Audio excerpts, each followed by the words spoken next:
folks. Today we're going to divert a little bit from our reassembly of the lower end of the little Yamaha and talk about minor repair I had to do using Plasti Dip, the liquid plastic. You'll see the little round cap or cover here in my hand. At one time originally that had a rubberized coating around that whole plug that fits in over that little bolt that you see my finger pointing out there that goes in the end of the shift drum.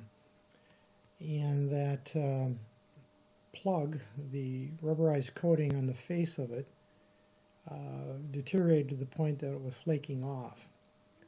And it just as a slip fit into the boss of the case itself. So the outside circumference, the rubberized coating is okay. There is no rubberized coating on the inside, which fits over the bolt head. So what I'm going to do, or what I've already done, is remove the flaking coating off the surface, the face, and I'm going to apply layers of Plasti Dip, black Plasti Dip, with a paintbrush and build up the coating to represent how it was originally made. Now this part is available on eBay today for I don't know, 14, 15, 16 US dollars, something like that. But they didn't look exactly the same. I think at one time there was an engineering change that Yamaha made that put a flange around that, and even though it would probably work okay, and given the fact that the rest of the part is in very good condition, I thought I'd just go ahead and repair the rubberized face coating with Plasti Dip before I go ahead and install it into the case. First thing I did was take my Dremel, as you saw there, and just scuffed up the surface a bit to allow a little tooth or texture for the plastic dip to adhere to when I begin the application process. I also used a little bit of the contact cleaner there that you see in the frame to clean it really well. That is a plastic safe cleaner. It's not near as aggressive as like acetone or brake cleaner. I didn't want to damage the original rubberized coating around the edges, so I just cleaned it really well with that contact cleaner. There's the Plasti Dip. You can get that in different colors.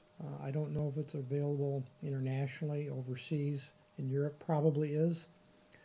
I picked up a can of the black. I've used it in the past for other things, and I didn't have any around on my shelf, so I just picked up another can of it, and I think it was around $5 or $6 US dollars. So the intention is now to use the paintbrush and apply layers of the plastic dip, building up the coating to the approximate original depth, or at least as best I could tell originally was. Let it dry overnight, and then I'll push that plug, that cover, over the top of that shift drum bolt. Okay, now we're going to use the Dremel with a little sanding disc and basically provide a little tooth or texture by roughing up the face surface of the plug, as you see me do there. Just enough to give it a little grip without damaging the side of the piece itself. Now we're going to start applying the plastic dip. You can see the cap off to the left. I'm just picking up there. You'll also notice I had wrapped the edges with masking tape to create a clean line for the plastic dip when I start applying it. I put the masking tape down just a little bit from the top surface to allow a little bit of an overlap with the plastic dip. Now it's basically a matter of taking my paintbrush and dipping it into the plastic dip and spreading an even coating on the metal, as you see me doing there.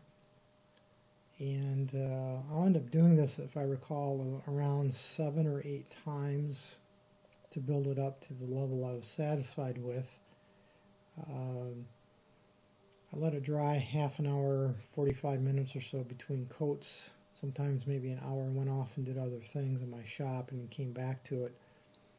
But once I had the 7 or 8 layers built up, then I let it dry overnight, and we'll then peel the masking tape off the next day, next morning, and see how it fits into the case.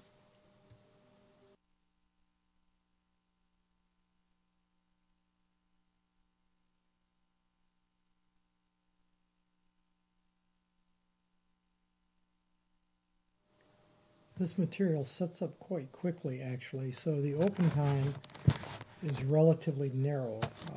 It starts to gel and firm up, and I learned quite quickly here to move right along with it. And if I wasn't 100% satisfied, I just left it rather than trying to rework it. Didn't work out so well doing that, so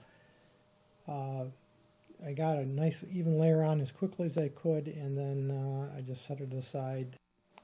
And here we are the next morning, let it dry overnight, and I just now removed the masking tape that you can see underneath my right hand there, and it came out pretty good, actually. I've never done exactly anything like this before, but it was a good learning experience for me and allowed me to preserve the original part. Now it's a matter of taking that piece and seeing if it will fit into the boss there covering that shift drum bolt. There's no reason it shouldn't, as I didn't change the exterior size dimension to speak of here. So now we're going to go ahead and install it. Apply a little 3-in-1 oil to the outside diameter of the edges of the plug. Put a little oil there in the lower left on the paper towel. Dip my finger in it, and then I'm going to just spread a little smear of it around the edges there to ease the insertion. Now we're just going to go ahead and fit the piece into place. Just going to press it down gently with my fingers and make sure it's in all the way evenly and as flush and sort of as far in as I can. It went in very easily. I didn't have any trouble with it at all. Just making sure it's nice and flat here and square all the way around.